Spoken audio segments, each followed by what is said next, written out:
எப்படி சொன்ன மாதிரியே முடிச்சோமா, சொன்ன மாதிரி சிறப்பா செஞ்சுமா, விஜயோட கெரியரே காலி பண்ணமா, தொண்டர்களை வண்டி போட்டு கதற விட்டோமா, அதில் தாண்டா பட்டாப்பட்டி வீரர்கள் ஸ்பெஷலிஸ்ட். அதாவது இன்னும் ஒரே ஒரு அவதூறு பாயிண்ட் தான், அதை மட்டும் போடலாம் டோட்டலா நீங்க சமாதி தான். என்ன சார் அப்படி அவதூறா சொல்லுங்க, அப்படி என்ன சார் சொல்லுங்க சார் ப்ளீஸ் சார். அதாவது விஜய் கக்கூஸ்ல குளிச்சிட்டு இருக்கும்போது அவர் ஜட்டி தூக்கி ஒழிச்சு வச்சிருவோம், அப்புறம் எப்படி அவர் வேட்புமனு தாக்கல் பண்ண போவாரு?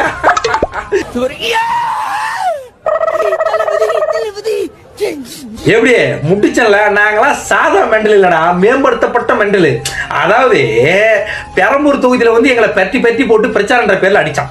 நாங்க என்ன பண்ணோம், உடனே போயிட்டு அதுக்கு முன்னாடியே நாங்க ஒரு திட்டத்தை வச்சிருந்தோம். அவங்க மனைவியே வச்சு இவர் முதுகுல குத்தலாம், அவர் தாய்க்கு பின் தாரமா இருக்கிற அவங்க மனைவியை வச்சு அவரோட பர்சனல் லைஃப்ல இந்த ஆளை வந்து அவதூற பரப்பி அப்படியே அழித்திடலான்னு பார்த்தா பெரம்பூர் தொகுதியில பிரச்சாரம் பண்ணி எங்களை பற்றி பற்றி அடிக்கிற. உடம்பு எவ்வளவுதான் தாங்க ஒரு மனுஷனுக்கு? எல்லா பட்டாப்பட்டி வீரர்களுக்கும் எப்படியா 50 வயசுக்கு மேலே உங்களுக்கு தெரியுமே தெரியாதா? எல்லாரும் சுகர் பிபி பேஷண்ட் தெரியுமே தெரியாதா? நீங்க பாட்டுக்குன்னு வந்து பெரம்பூர் தொகுதியில பட்டி பட்டி போட்டு அடிக்கிற, தூத்துக்குடி தொகுதியில குனிய வச்சு சூத்து அடிக்கிற, இதெல்லாம் என்ன எப்படி? அது எது எப்படியோ நாங்க குண்டேடி வாங்கினாலும் பரவாயில்லப்பா, எப்படியோ ஒரு அவதூறு பாயிண்ட்டை இறக்கியாச்சுப்பா. கடைசி நேரத்தில் எலெக்ஷன் கடைசி நேரத்தில் அவ்வளோதான், விஜய் கேரியரே க்ளோஸ் தான், முடிஞ்சு போச்சு அவ்வளோதான். இனிமேல் 10 பாயிண்ட் பட்ட சரையத்தை அப்படியே பகுமானமா அடிக்கலாம். அப்புறம் இன்னொன்று என்னன்னா, தூக்கு மாத்திரே போடாம நீ நான் தூங்க போறேன் மாலா வரடி ரெடி.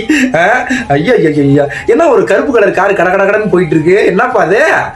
காரைக்குடி பாத்தீங்களா, இவ்வளவு அவதூறு பரப்பியும் மனுஷனா இவ்வளவு அவதூறு பரப்பி அப்புறம் காரைக்குடி தொகுதிக்கு போறாங்க. எதுவுமே கண்டுக்காத மாதிரியே காரைக்குடி தொகுதிக்கு போய் எங்களை கவட்டியே படிக்கிறதுக்கு தான் பிளான்.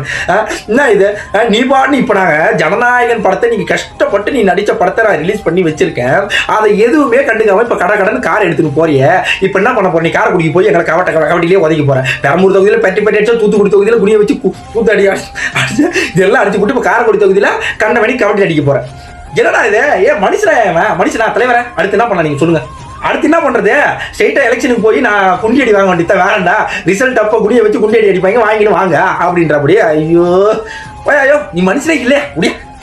அதாவது ஒன்னே ஒன்று சொல்லிக்கிறேன், நம்ம விஜய் ரசிகர்களாகிய தொண்டர்களுக்கும் எல்லாருக்கும் ஒரே ஒரு விஷயம் சொல்லிக்கிறேன், இது நம்மளுடைய முடிவு கிடையாது. இப்படிலாம் பண்ணுவானுங்கன்னு எனக்கு 5 மாசத்துக்கு முன்னாடியே தெரியிட்டு சொல்லுங்களா.